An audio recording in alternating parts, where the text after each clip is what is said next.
All right, Bible reader. Today is 2 Corinthians chapter 10, and I don't have a question today. Can you believe it? I've got a statement. And obviously, if you're looking at my screen, you can see that. So the statement is, Paul was the original keyboard warrior. Well, what do I mean by that? Let's get into it. Verse 1. Now I, Paul, myself, beseech you by the meekness and gentleness of Christ, who in presence am base among you, but being absent am bold towards you. Look, we pretty much all know what a keyboard warrior is. It's somebody that when they're behind their computer screen and at their keyboard, boy, they're real bold and they can say some pretty strong words and be really brave and things like that. But then the implication is that in person, they wouldn't be that same way. Well, I think there's a lot of truth to that. But the question is that wrong? Is it necessarily wrong? Can it be wrong? Yeah, I think it can be wrong. I think that you can be unnecessarily harsh with people when you have no fear of ever having to stand in front of them. But on the other hand, I think sometimes when we are at a keyboard, or in Paul's actual scenario, where he was maybe having somebody write down the words that he was saying, knowing that this letter was then going to get sent to somebody, and he wasn't going to be there when they read it, allowed him a different degree of boldness that he wouldn't otherwise have. And I think this is really just the nature of mankind. It's more difficult to say tough words to people face to face, whereas it's much easier to write somebody a letter to say things that are difficult to say, because you don't have to experience their energy and their emotion and their facial expressions and their disappointment, or whatever emotions might be at play in that communication. So being a keyboard warrior is not always a bad thing if your intent is to love somebody, to exhort them or admonish them or move them in some way that is ultimately positive. So I'm using this term keyboard warrior in relation to Paul in kind of a tongue-in-cheek way to say that Paul was just like us in that sense. It was easier for him to be bold when he was penning a letter that was going to be sent by somebody else. But this is what he has to say about it. He's admitting to this reality. So I want to skip to verse 10 in this chapter to kind of bookend this idea. In verse 10, he says, for his letters say they. So Paul's kind of talking in third person. He's saying, hey, people say my letters are weighty and powerful. But then look at this contrast, right? We have the semicolon, but his bodily presence is weak and his speech contemptible. I kind of feel like this in some degree in my life. I've always been a better writer, always been able to express myself better in writing than I can when speaking in person. When I'm speaking in person, oftentimes the energy coming off somebody else, the emotions, the facial expression, are they actually paying attention? Do they have their cell phone in their hand? All these extraneous thoughts are going around in your head while you're trying to express something.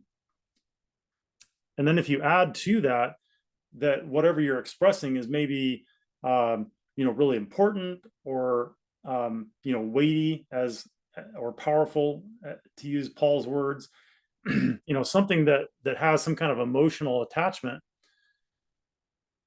Plus, then you're thinking about all the things, the way the person's reacting or not reacting or whatever. It makes it's hard to kind of contain all that.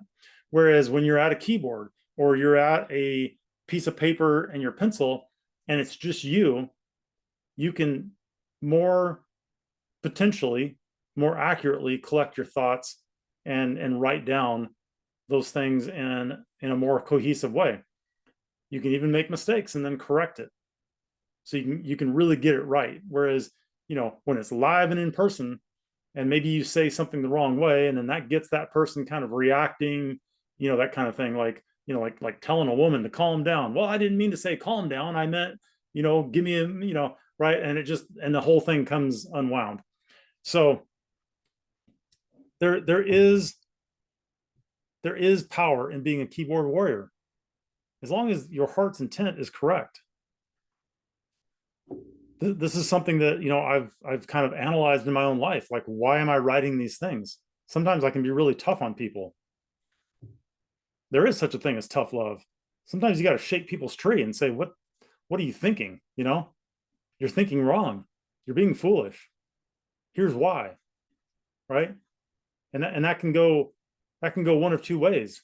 If you're just trying to pick on people, well, that's one thing. But if you're really trying to move people in love, well, that's another thing. Okay, so let's come back to verse 2, where Paul says, "But I beseech you that I may not be bold when I am present with that confidence, wherewith I think to be bold against some, which think of us as if we walked according to the flesh."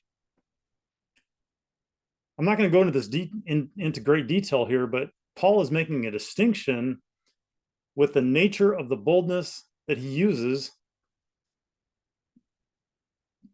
like directed at two different groups: children of God and those that think of him as though he walks according to the flesh. So, I kind of read this as like when he's talking to, people that are just of the world or lost, he has a different demeanor, which also makes sense. Verse 3, "For though we walk in the flesh, we do not war after the flesh." I think that's pretty self-explanatory. We live in this skin suit, but we shouldn't constantly be fighting it, right? Like, let the flesh be the flesh. Build up your spirit and soul, right? So what you put in your mind has much to do with whether you're going to be warring with your flesh all the time. I war with my flesh. I'm going to be straight up with you. I war with my flesh sometimes, but that's not what we should be doing.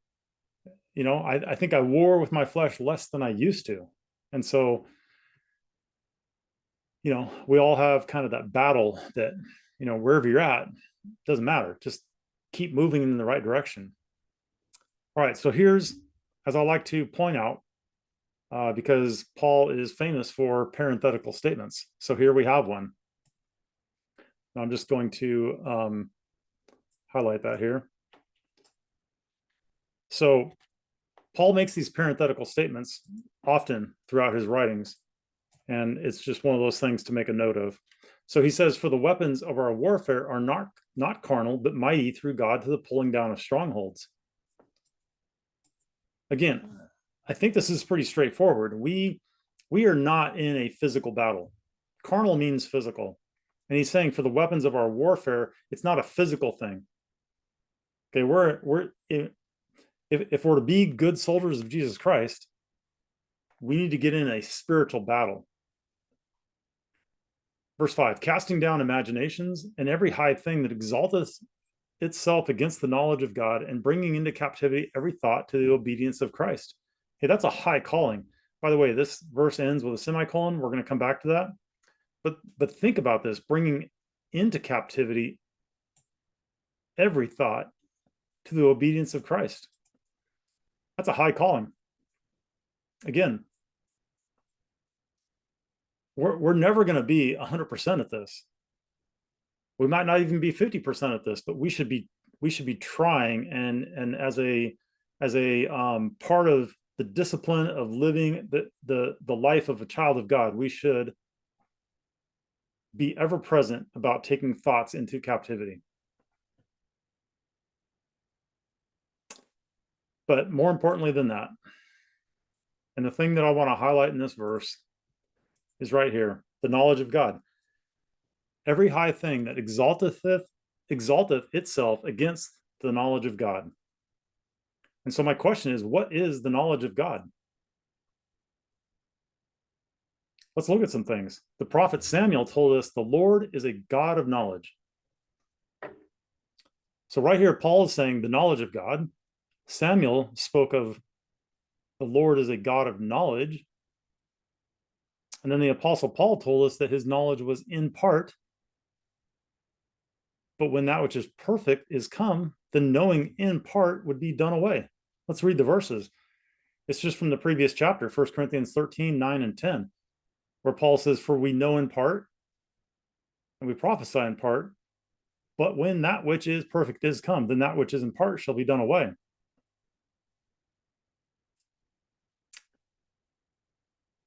Then that which is perfect is come. So the question is, what is that which is perfect is come? What is that? It's strange grammar. Nobody talks like that. When that which is perfect is come, like it's not proper rules of grammar by today's standards. But Paul wrote this, and I think he had something in mind. So I'm going to step way out on a limb, but I've been standing out on this limb for a long, long time. I'm going to say since about 2008 or 2009, I've been standing out on this limb. I think that which is perfect is come is the King James Bible. And I'm not asking you to agree with me. You might be going, oh, you're an idiot.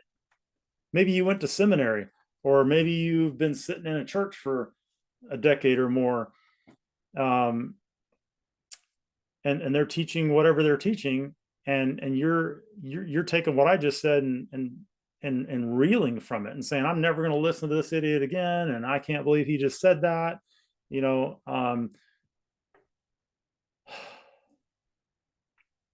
But the question remains, where is the knowledge of God? Whether it's the King James Bible or not, I don't necessarily care what you believe. I'm not asking you to care what I believe. Is this speculation? Yeah, absolutely. And I like to call it out. When I don't like to stay in speculation too long. However, like I just said, I've been in this speculation for a long, long time.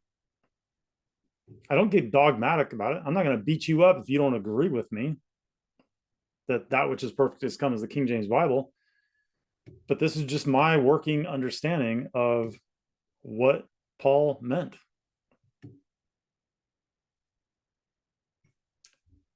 But the question remains, all the way back to verse 5, the knowledge of God. Every high thing that exalteth itself against the knowledge of God. Where is the knowledge of God? That's the question. Can you hold it in your hand? Is it in your heart? Is it held by the Holy Roman Catholic Church? They sure like to think so. Is it in the possession of your pastor? We're talking about where is the knowledge of God today? Is it contained in the thousands of books of scholarship?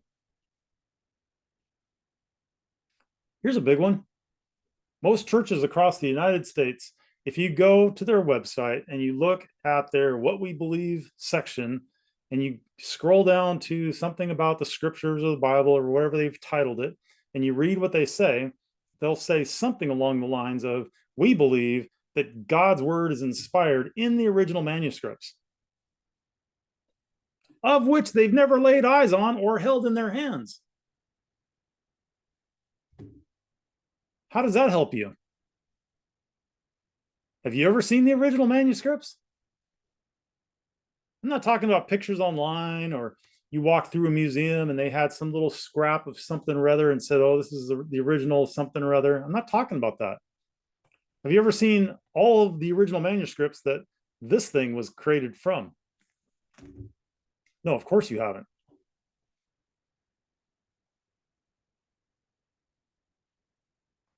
Of course you haven't. And so you are putting your faith in the words of some man that said, this is what God said. And that's fine, because I'm doing the same thing. Men translated this thing from original manuscripts, from previous efforts to put and compile what men thought was God's words. The King James translators consulted every possible document that they could get their hands on. They were doing this at the behest of King James.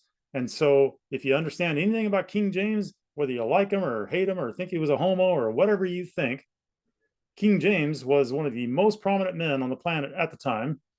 And so I'm pretty certain that whatever those scholars wanted, they had. And this is what they came up with. More importantly, this is the 7th iteration, revision, update of what they came up with.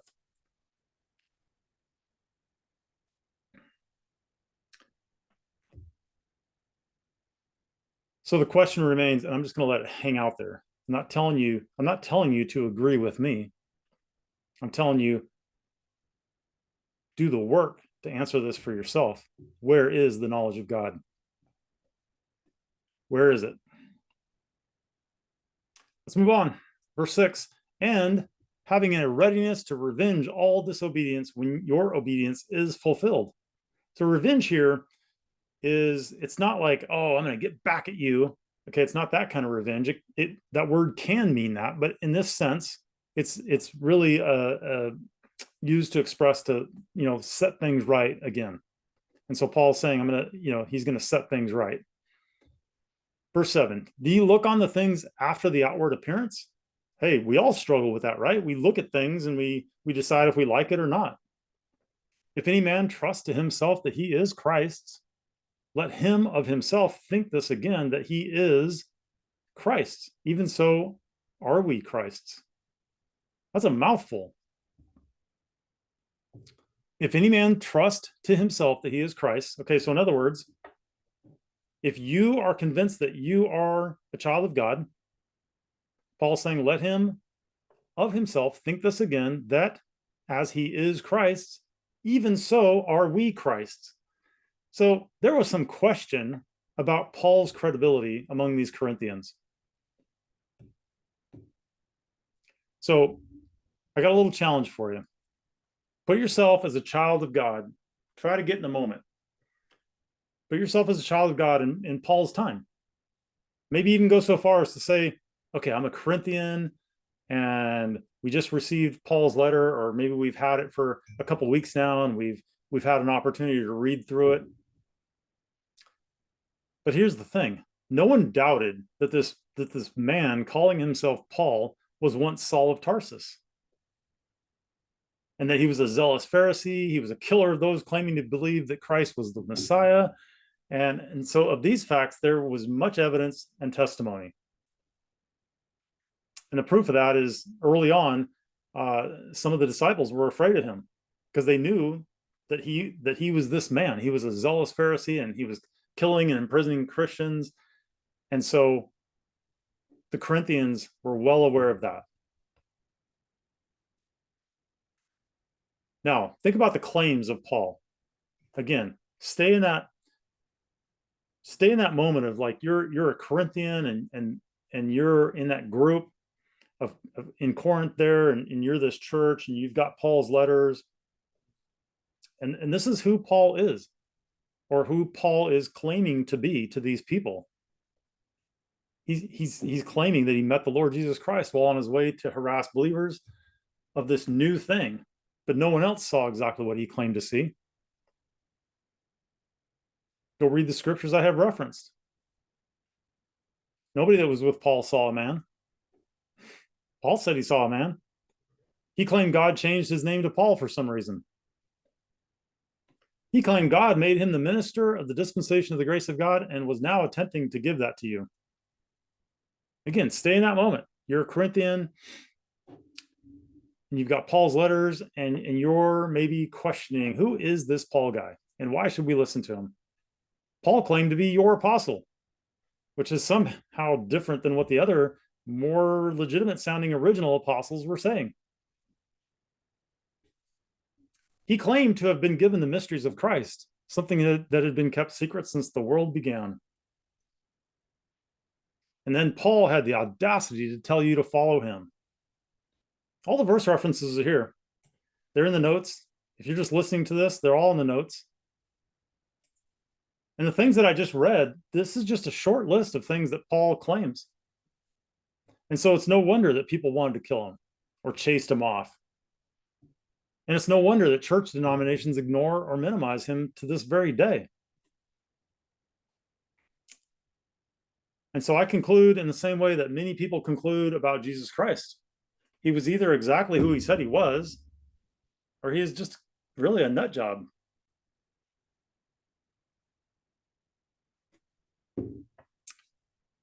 Let's move on.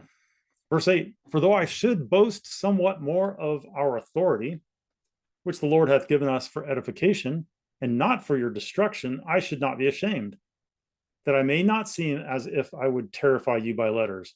Okay, Paul is acknowledging that his letters were weighty and powerful and potentially terrifying to these people.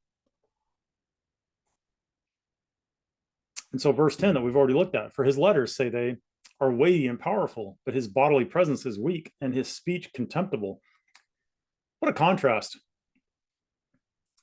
His letters are like terrifying people, but then when he gets there, he seems as weak and his speech does not maybe correlate with the nature of his letters. In other words, Paul was probably a better writer than he was a speaker. Verse 11, let such an one think this, that such as we are in word by letters when we are absent, such will be also indeed when we are present.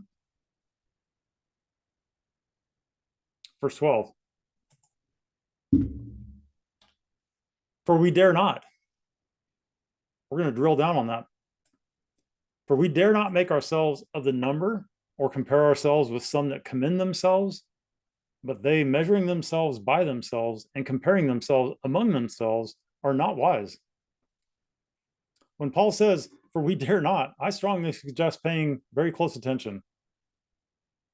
Paul is literally telling us that measuring ourselves by ourselves and comparing ourselves amongst others is not wise. You know, you could talk to any psychologist or whatever today, counselor, personal coach, whatever, and ask them, hey, should I compare myself to others? They're going to absolutely tell you not to do that. Okay, so this is not only biblical wisdom, but lost people understand this truth as well. So again, they, measuring themselves by themselves and comparing themselves among themselves, are not wise. Okay, so if we want to be wise, then we need to figure out what, we compare ourselves to. We are not the standard by which we should judge ourselves.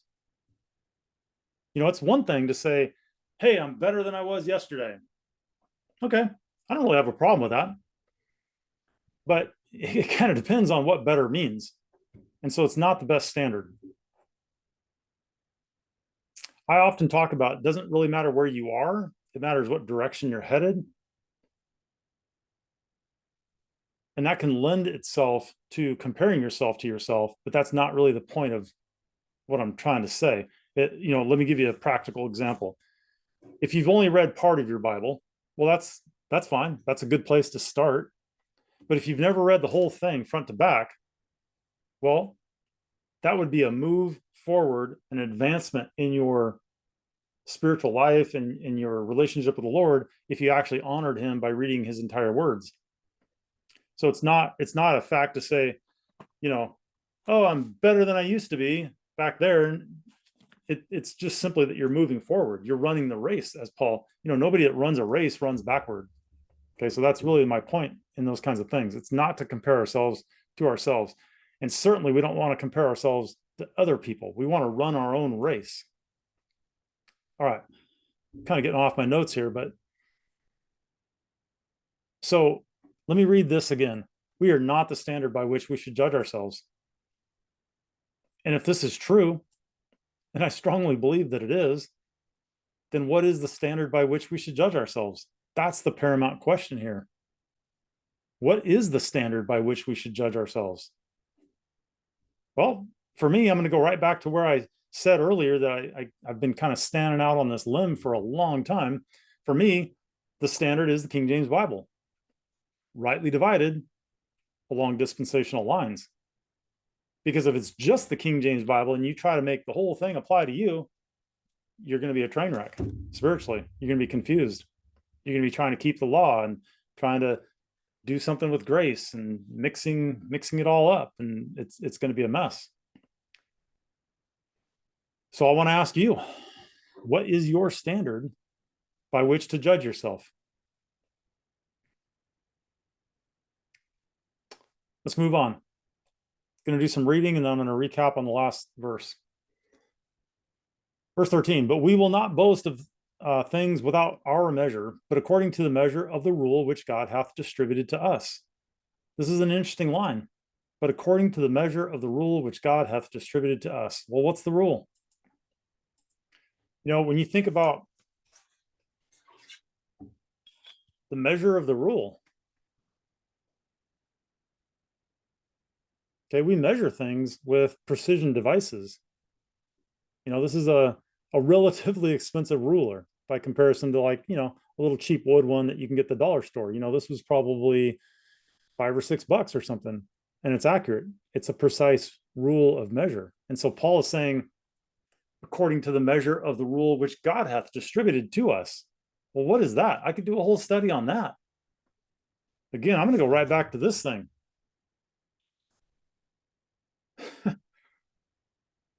They're the same thing.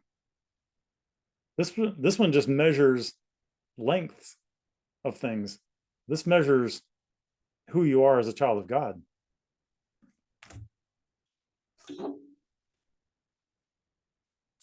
A measure to reach even unto you. Wow, I could spend all day on this verse. But this is a chapter summary. Verse 14, for we stretch not ourselves beyond our measure, as though we reached not unto you, for we are come as far as to you also in preaching the gospel of Christ. Not boasting of things without our measure, that is, of other men's labors, but having hope, when your faith is increased, that we shall be enlarged by you according to our rule abundantly. Nobody writes like Paul. That man could say more things in fewer words than anybody I've ever written or read of. Verse 16, to preach the gospel in the regions beyond you, and not to boast in another man's line of things made ready to our hand. Kind of harkens back to Paul talking about not wanting to build on another man's foundation. And it speaks to the ministry that we've been given to minister the New Testament. And we need to put our hand to it and build it. Have your own ministry. Doesn't mean go get a building or even do what I'm doing, or doesn't mean any of that. Figure out a way to systematically tell others truth, whether it's the gospel or whether it's rightly dividing or dispensational truths or whatever. There's millions of truths in the Bible.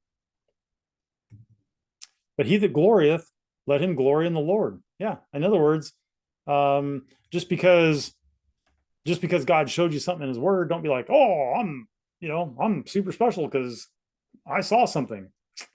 Trust me, it's been seen before by somebody. Don't get high and mighty on yourself, but use it to glorify the Lord, and it will then help you mature as a Christian, especially when you start learning things about who you are in Christ and the intense nature of what Christ did for us on the cross. It goes way beyond the Sunday school story of, Christ died on the cross and he was buried and rose again the third day, as Facebook has been inundated with over the last week. People treat it like it's this little moment in time. And yeah, it's like one of the most important moments in time, because without Christ's resurrection, we'd have a dead religion and you might as well go serve Buddha. Okay, but what I'm saying is there is so much more than that. The 13 books of Paul, the 66 books of the Bible, 1,000+ pages in any typical Bible. What's it all for if it's only about Christ and Christ crucified? Why would God put thousands of people's lives at peril to preserve his words?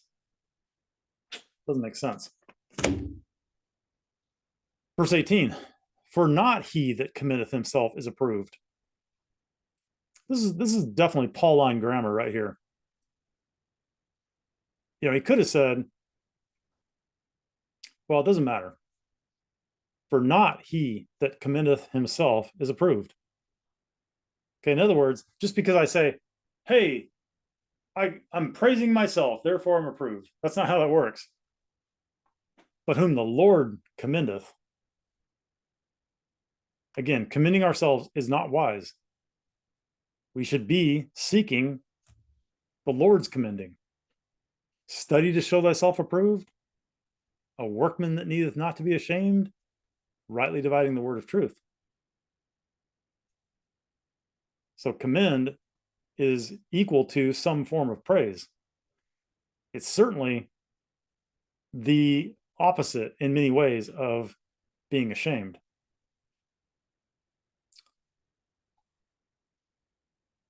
Okay. That's all I got. Hope you got something out of it. Hope it challenged you in some way, mentally, emotionally, physically, whatever. And please subscribe to the channel. It helps me reach more people. And as I always say, if there's somebody you think might be encouraged or anything else by seeing this video, please share it with them. All right. I hope you have a great Bible read. I appreciate you being here. It means a lot to me.